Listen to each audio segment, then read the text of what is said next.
Punta tayo sa Play Store.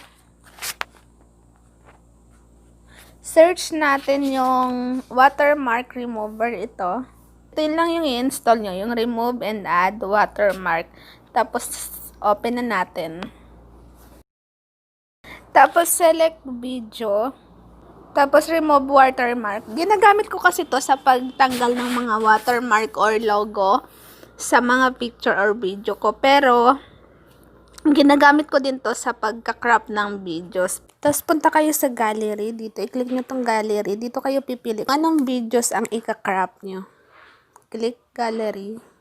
So, ito yung ika-crop ko. So, ipi-play muna natin para makita nyo yung buo. Pagpasensyahan nyo na yung aking sayaw kasi matigas talaga yan.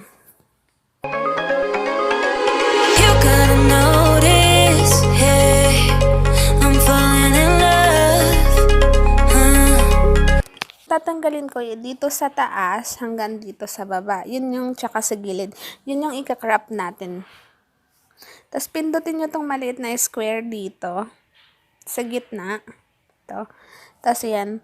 Tapos, ika-crop na natin. Tapos, itong rectangle na to, ipipwesto nyo siya kung saan nyo gustong i-crop.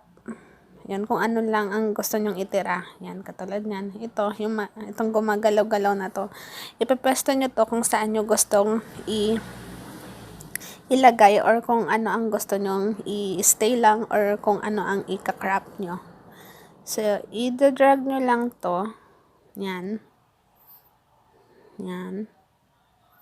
Ito, katulad nito, i-drag nyo lang siya. Tapos, siya na yung matitira. So, natanggal na natin yung background niyang iba. So, ayan, na-crop na siya. So, ito na lang yung ititira ko. Pagkatapos na ito, isi-save nyo na. Tapos, magpa-process na siya. Kapag ganyan, tingnan nyo, ganyan kabilis siya mag-process or ma-save. So, 99.20% na. Pag 100 na yun, nandun na yun sa ating gallery. So, na-save na siya sa ating gallery. So, pupuntahan na natin siya doon kung anong itsura ng ni-crop natin na video. So, ito na yung ating na-crop na video. So, ayan na guys, na-crop na siya. Hindi na ganun kalawak ang kanyang background. Tapos, nawala na rin yung TikTok logo or watermark logo niya.